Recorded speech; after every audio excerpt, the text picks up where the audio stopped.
Ça veut dire celui qui a été oint par Dieu. Celui qui a été envoyé par Dieu, son Fils.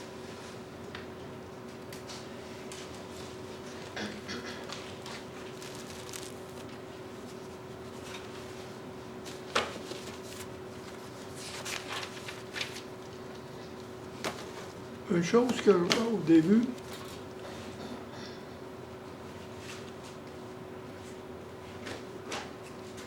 vous demande à qui la faute pour avoir crucifié Jésus? À qui la faute? À qui la faute?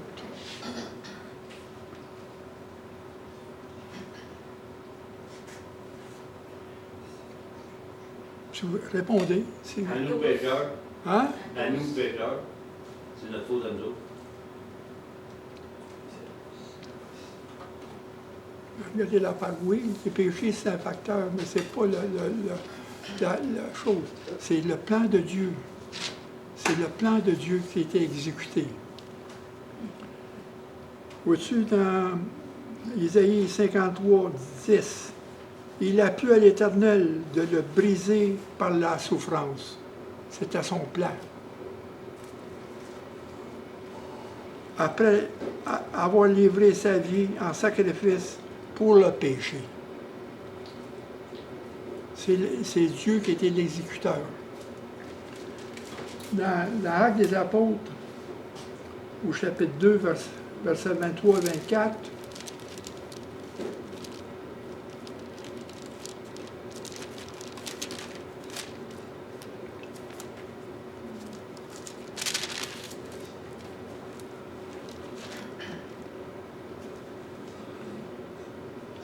cet homme, en parlant de Jésus, livré selon le dessein arrêté et selon la préscience de Dieu, selon le plan de Dieu, que vous l'avez crucifié et vous l'avez fait mourir par les mains des impies. Dieu l'a ressuscité en le délivrant des liens de la mort, parce qu'il n'était pas possible qu'il fût retenu par elle. C'est le plan de Dieu. C'est Dieu qui a sacrifié Jésus. Il l'a donné pour qu'il soit immolé à cause de nos péchés. Tu sais, autrefois, on disait, ben, l'Église, elle mettait ça sur les Juifs. Ben non, c'était le plan de Dieu. C'est le plan de Dieu.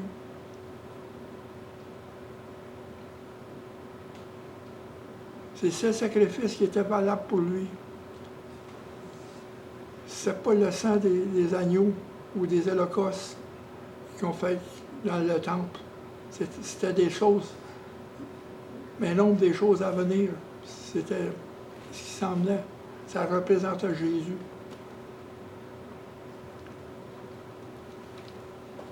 Quand on parle de l'agneau, c'est que la Pâque veut dire passer par-dessus, pass over, le vrai terme de la passe. Parce que quand ils ont célébré dans Exodus 12, ça, si vous voulez référer ça, vous lisez ça, c'est qu'ils ont sacrifié l'agneau, un agneau pour chaque maison. Ils l'ont égorgé, ils ont pris son sang, ils ont mis son sang sur les linteaux, puis son sang sur les poteaux de chaque bord de la porte, pour que l'ange exterminateur passe au-dessus, parce qu'il y avait une plaie, c'est tous les premiers-nés dans les hommes et les animaux étaient pour mourir, exécutés. Quand l'ange a passé, il a vu ces sangs-là, il passait par-dessus les maisons. C'était par l'obéissance qu'ils ont fait ça, par la foi. Et ça représentait l'agneau de Dieu, son sang. Dieu est notre Pâque, Jésus est notre Pâque. C'est notre passage. Parce que son sang nous a lavés. On ne serait pas sous la colère de Dieu, sous le jugement de Dieu. cause du sang de l'agneau, le sang de l'agneau de Dieu.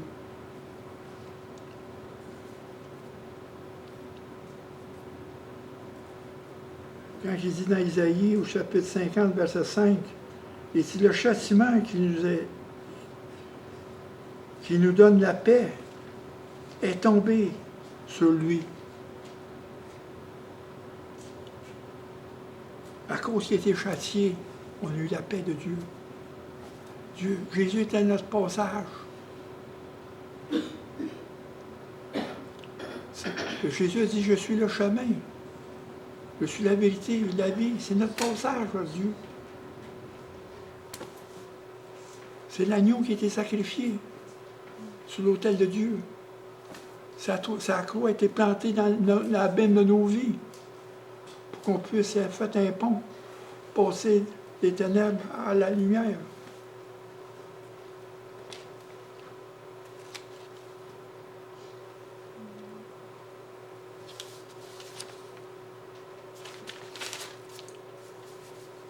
Et ici, il dit, Jésus dit, je suis la résurrection et la vie.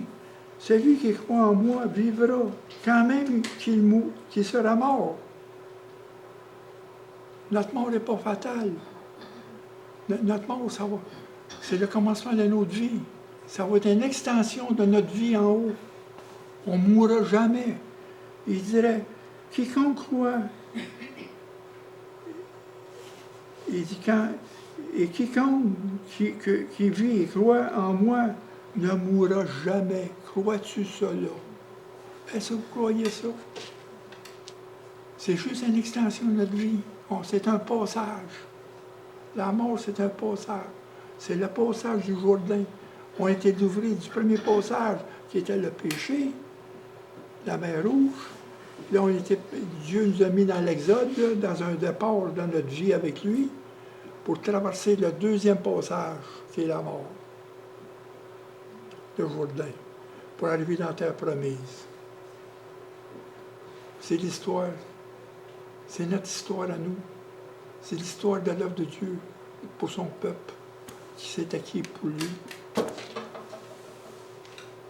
C'est ça qu'on célèbre aujourd'hui. Puis dans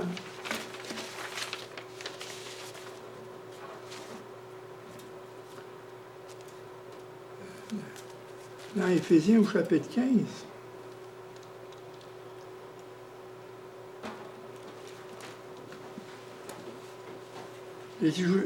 Paul, ici, au verset 1, 2 et 3 et 4, « Je vous rappelle, frères, l'évangile que je vous ai annoncé et que vous avez reçu, dans lequel vous avez persévéré,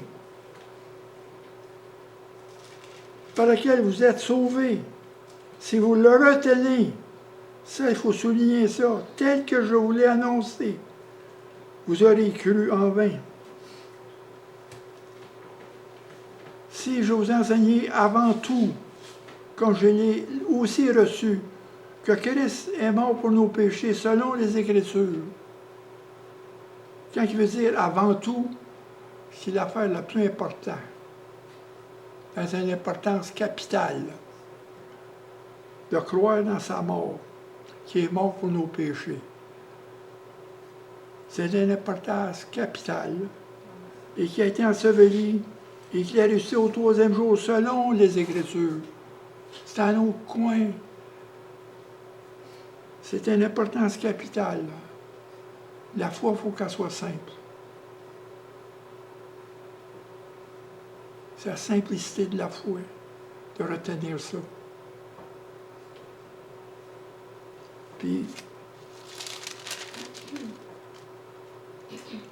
au verset 57,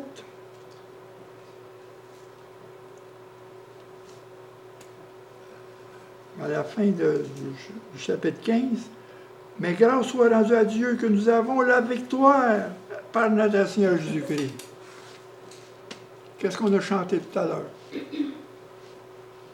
On a la victoire.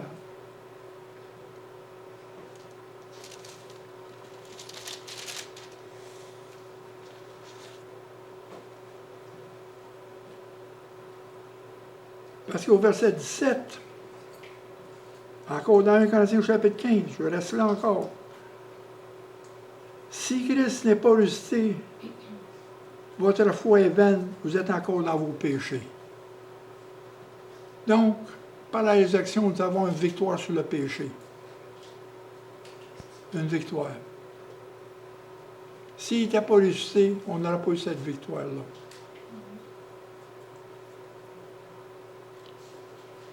Puis au verset 20, il dit, maintenant vous êtes ressuscités des morts, il est le prémisse de ceux qui sont morts. C'est la victoire sur la mort. La mort a conquis la mort. Parce que Jésus est mort. Il a vaincu la mort par sa mort. Tout est là. Tout aussi simple que ça. Puis, je vais vous donner quelque chose aussi. Oh.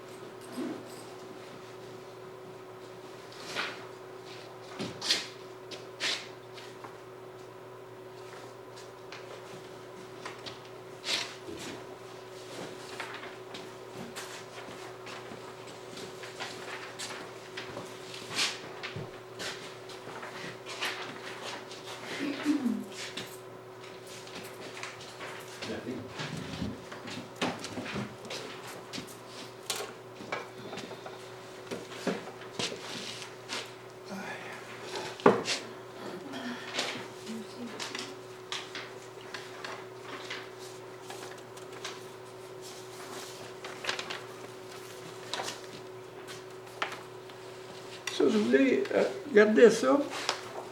Ça, j'ai écrit ça le 5 ans passé.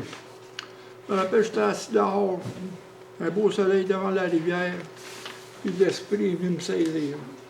J'ai écrit ça d'un bout de main. C'est qu'est-ce qui m'est arrivé. Je vous ai dit, vous avez lu la Bible. Vous en avez pris connaissance. Vous en avez pris des interprétations. Au-delà de la religion, de toute doctrine, des discussions, des points de vue que chacun que nous avons, qu'est-ce qui compte le plus? Qu'est-ce qui compte le plus? Est-ce l'assemblée du dimanche? Les hymnes qui nous conduisent dans la louange? Les sermons? Les pensées qui nous enveloppent dans la paix? Arrêtez-vous un moment, réfléchissez. Notre réponse n'arrive pas d'un coup. On cherche dans les versets que nous avons mémorisés. Mais regardez les paroles de Paul qui a écrit dans 1 Corinthiens, chapitre 15, versets 3 et 4. Je vous ai enseigné avant tout, comme je l'ai reçu, que Christ est mort pour nos péchés selon les Écritures. Retenez ce que Paul exprime en écrivant avant tout. Ce qui était de première importance, la plus haute importance, et ce qui compte le plus, la croix sur laquelle Christ a vaincu la mort, le péché, Satan sur son territoire, sur laquelle Christ est devenu notre berger. Il a donné la vie pour ses brebis. Il est venu nous chercher dans le trou noir pour nous donner une destinée au-delà des apparences de la vie dans le monde, qui est vouée à la perte certaine, sans destinée. Il n'y a aucune destinée dans le monde. Paul écrit, car la prédiction de la croix est une folie pour ceux qui périssent, mais pour nous qui sommes sauvés, elle est une puissance de Dieu, a power of God.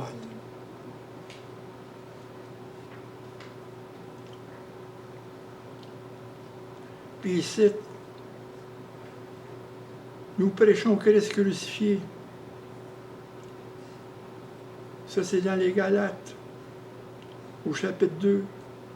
J'ai été crucifié avec Christ, et si je vis, ce n'est plus moi qui vis, c'est Christ qui vit en moi. On ne s'appartient plus. We don't belong to ourselves. It's Jesus.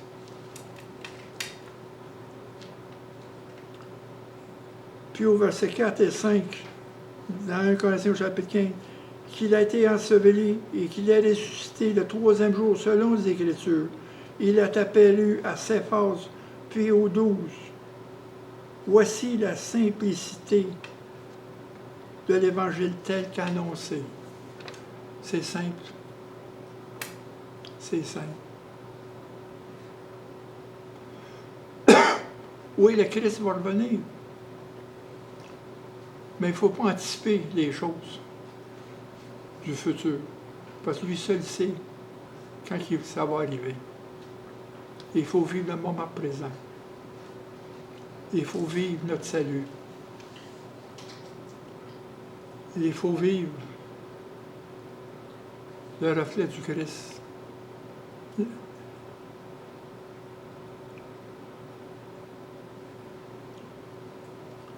Il dit voici la simplicité de l'évangile de la grâce. Jésus fut tué, enseveli et ressuscité. Qu'est-ce qui n'importe plus? C'est la croix. La prédication de la croix est la plus grande révolution de l'histoire humaine, car Christ est Dieu qui a donné sa vie. C'est ce qui fait la différence de toutes les religions et croyances. Christ, fait homme, est venu nous donner la vie. Et si Christ n'est pas ressuscité, notre prédication est donc vaine et votre foi aussi est vaine.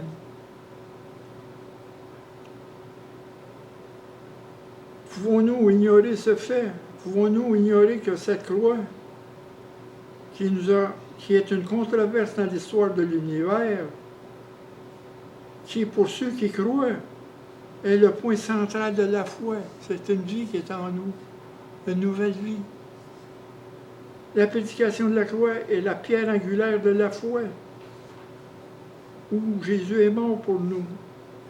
Nous devons nous centrer sur Christ, qui, par obéissance au Père, s'est donné comme sacrifice sur la croix, qui servit comme autel pour Dieu. Il a plu à Dieu de le briser par la souffrance, après avoir livré sa vie pour le péché. Je me souviens doit être l'attitude d'un cœur reconnaissant et engagé d'une vie consacrée au Christ. Je me souviens. Qu'est-ce que j'ai dit la semaine passée? Je me souviens.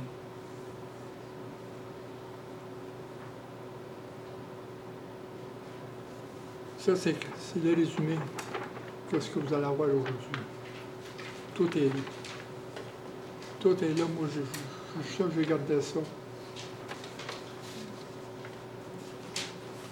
Parce que c'est quoi la différence entre les autres religions? Entre l'islam, l'hindou, le bouddhisme. Quelle est la chose? Comme l'islam, il va dire, on prie comme vous autres, on jeûne comme vous autres, mais le jeûne et la prière, c'est des œuvres qu'il fait pour monter en haut. Tout ça, c'est monter en haut. Mais c'est lui, Christ, est venu à nous, en bas, parce qu'on ne peut pas monter en haut. Impossible pour nous d'atteindre le sommet. Il est venu nous chercher. C'est ça qui est la différence. On n'a pas à monter dans l'échelle des œuvres. Chaque religion a ses œuvres. Mais nous n'avons pas d'œuvres. C'est par la foi. Il a donné la vie par sa mort. Une vie qui va se continuer en haut, une vie éternelle. En Christ, comme dit au verset 57, on a connu la victoire. On a connu la victoire sur le péché et la victoire sur la mort. On ne mourra pas. C'est un passage. Il va nous chercher notre souffle, notre âme, il va l'emmener en haut. Notre corps va être en bas, dans le séjour des morts, dans la tombe. en repos jusqu'à temps que Christ revienne, puis ramener notre corps d'humiliation qui va devenir un corps glorieux, changer. C'est ça. Pour le moment, on a un réveil qui est spirituel. On veut autrement que tous les autres. Parce que la mort physique, ce ne sera pas une fin pour nous. Ce ne sera pas une fatalité. Ça va être un commencement. On est dans l'exode, on est dans le désert, passe à travers ce passage-là. Le dernier passage qui est le Jourdain.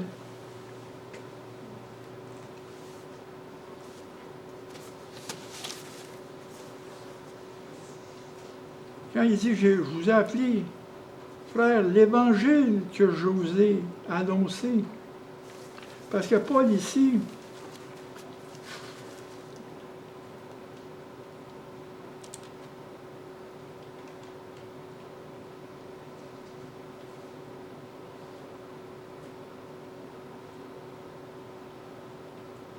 au verset 15-8,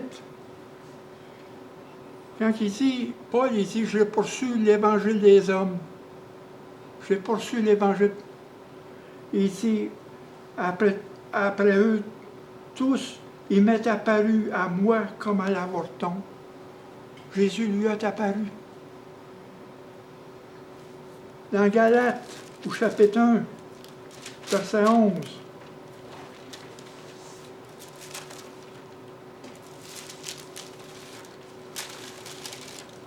Chapitre 1, verset 11.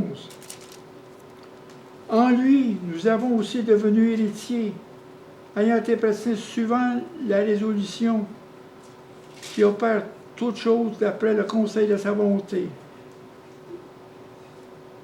Puis au verset 13, il dit, en lui, vous avez appris, après avoir entendu la parole de vérité, l'évangile de votre salut, en lui, vous avez cru, et vous avez été scellés par le Saint-Esprit.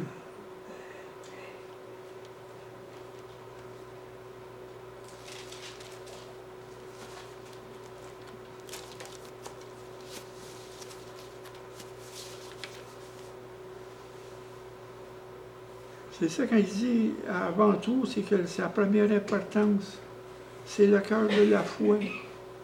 C'est le point central. Parce que la foi, c'est pas de connaître, c'est de croire. La parole, c'est pas de connaître la parole. C'est d'être transformé par la parole. C'est là que ça vient, la connaissance du Christ. C'est quand on est transformé.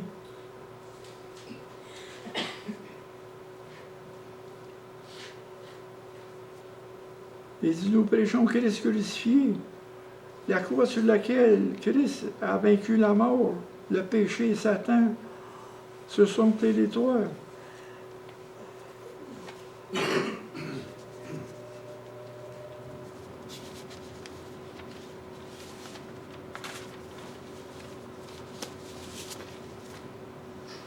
Quand il dit, je vous rappelle, frère, l'évangile que je vous ai annoncé.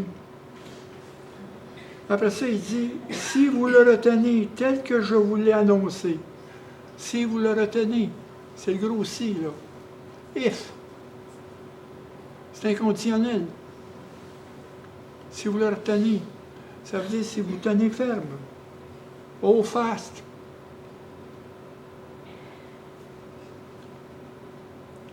Parce que quand il dit enseigner, quand il dit tel que, quand il dit ici, là,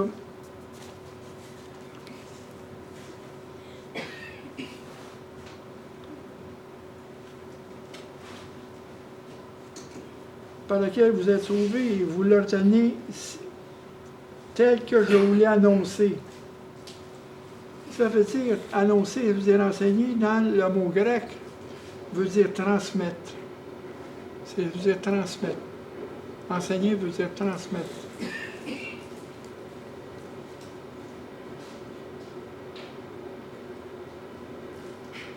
Parce qu'il dit, je vous enseigne comme je l'ai reçu. Christ est l'exécuteur du plan de Dieu. pour le salut de ceux qui croient en lui. Telle est qui est révélée à travers le message de l'Évangile. Leur foi est toujours liée à la parole de Dieu et à la puissance du Saint-Esprit.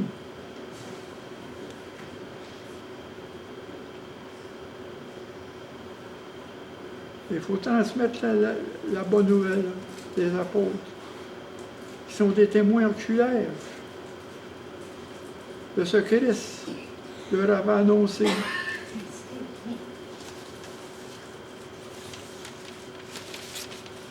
Parce qu'on voit ici,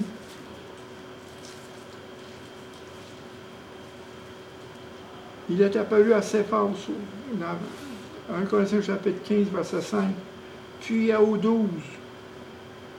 Ensuite, il est apparu à plus de 500 frères. C'est un groupe, là, c'est pas juste un, là. Ils n'ont pas rêvé, eux autres, là. Comme Marie-Madeleine, elle venait annoncer qu'elle avait vu Jésus. Les apôtres, les disciples ont dit, ben, tu rêves. Tu rêves. Tu as rêvé, tu as vu quelque chose. Mais là, il est apparu à 500, dont la plupart sont encore vivants. Donc, quelques-uns sont morts. Ensuite, il est apparu à Jacques, le frère de Jésus. C'est son frère. Il ne croyait pas en lui. Puis aux 12 apôtres, après eux tous, il m'est apparu à moi comme avorton. Ce sont les évidences, ce sont des témoins. Est-ce que vous êtes témoin vous-même de votre réveil? Êtes-vous témoin? À vous témoigner de votre réveil dans le monde? L'évidence est en vous. C'est un réveil. Ah, Michel, tu as eu un réveil. Oui. Tu as eu un réveil. Quand vous dites de témoigner à quelqu'un d'autre? Non, oui, c'est ça, témoigner. C'est pas ta vie qui sort de toi. Okay. Le monde te voit. Il voit ton changement. Il voit ta transformation. C'est plus pareil. On est plus pareil. Tu sais, moi, je suis l'homme qui courait les bars, qui courait les femmes. Je suis pareil. Complètement changé. Mes idées ont changé. Mes idées sont devenues captives à l'obéissance de Christ. Mes idées sont transformées. C'est une transformation. C'est pas un changement, c'est une transformation. C'est pas comme changer un habit, puis, tu sais, changer un habit, mais ça dure pas. Une transformation à l'intérieur, ça dure.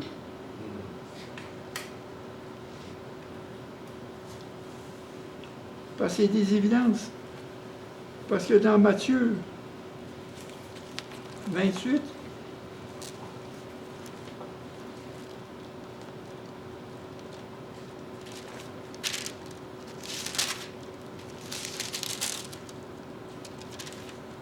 au chapitre 4, après ça, versets 11 à 15,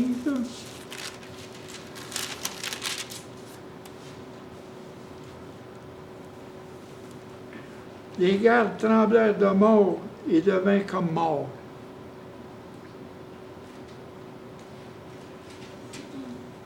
Parce qu'au verset 12,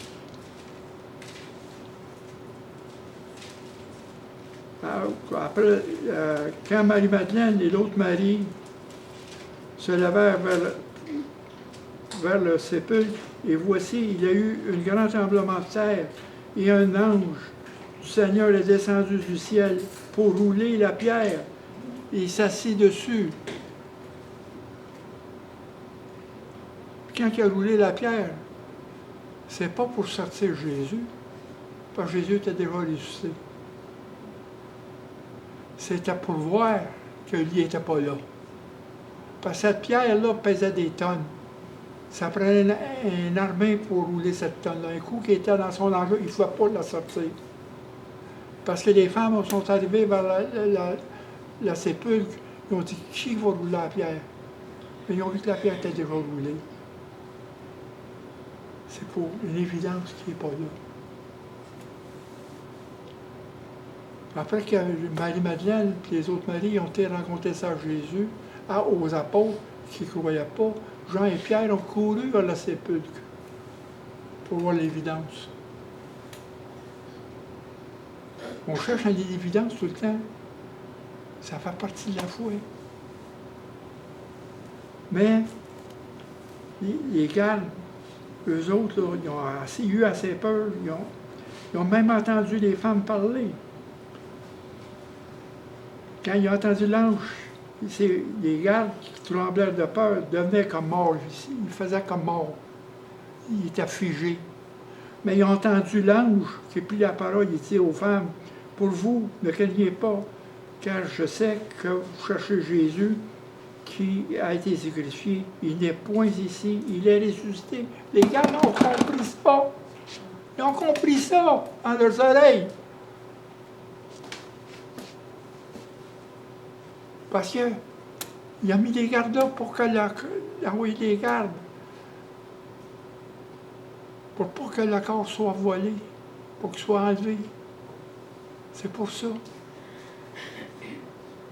Après ça, il a été voir les principaux sacrificateurs au verset 11 pour leur rapporter ce qui s'est passé.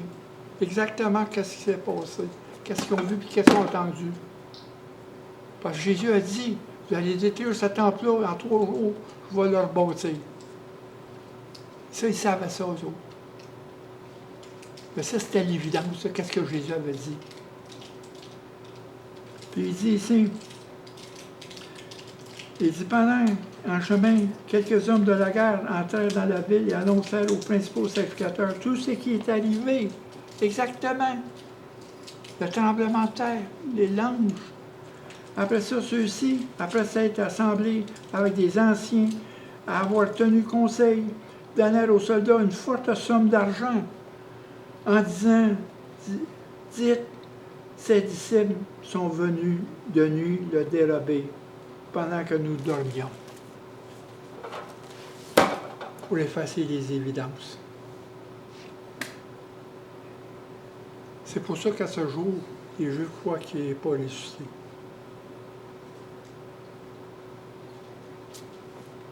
Mais un jour, il va revenir. Ils vont le voir arriver. Ils vont se plier les genoux devant lui, puis ils vont leur confesser son nom.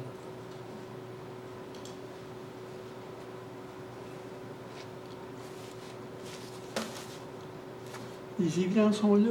Les évidences sont dans nos vies. On célèbre notre réveil. On célèbre notre nouvelle naissance.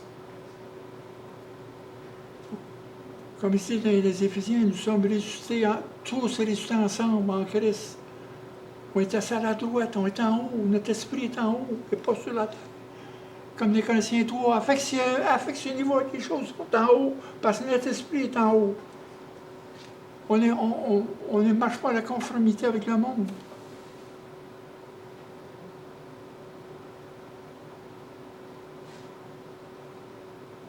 On n'est plus là. On est son temple. Il vit en nous. Il a fait de nous son temple.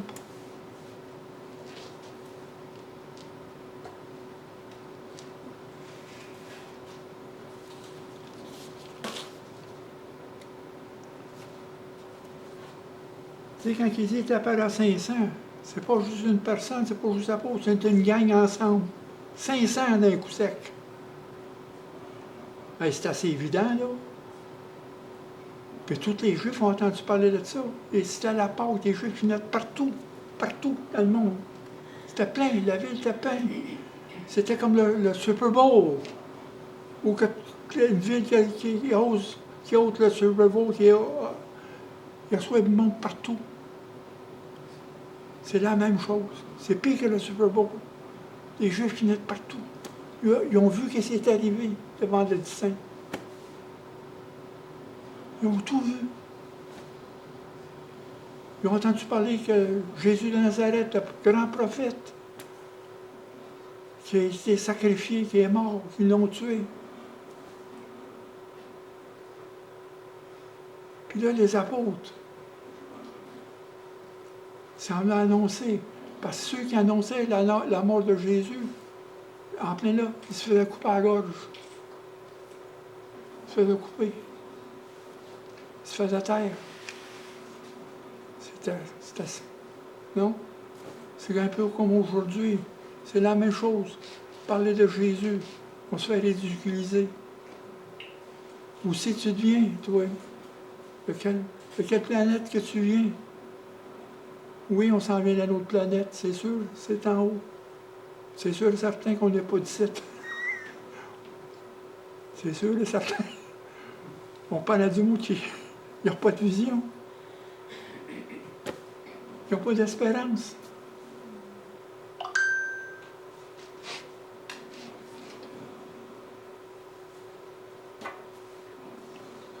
Et même Christ, quand il est apparu parmi les apôtres, il avait de la misère à croire qu'il était là.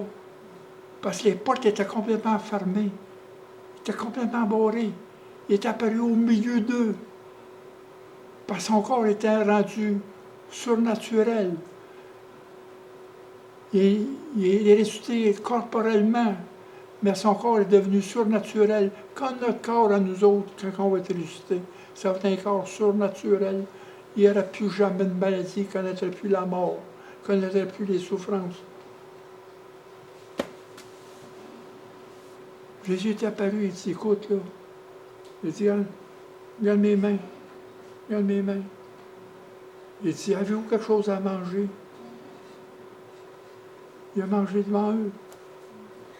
C'est pas un esprit qui est apparu. Il est apparu corporellement, mais son corps est surnaturel. C'est ça que ça veut dire. C'est le corps qu'on va avoir, c'est ça. C'est le corps surnaturel. Un infime ne sait plus infime. On est né corrompu, mais on est immortel.